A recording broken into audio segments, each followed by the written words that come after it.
ऐ सिंध धरती जा दादला पुट उथो त जी जल जी थन मल्हायूं।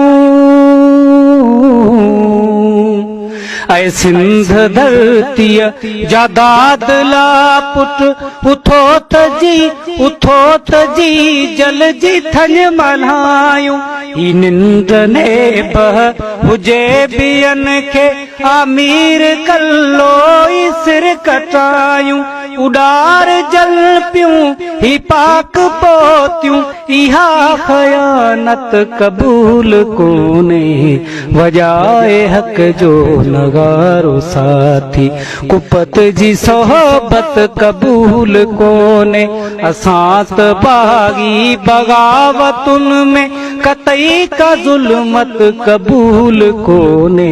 वजाए हक जो नगारो साथी वजाए सच जो नगारो।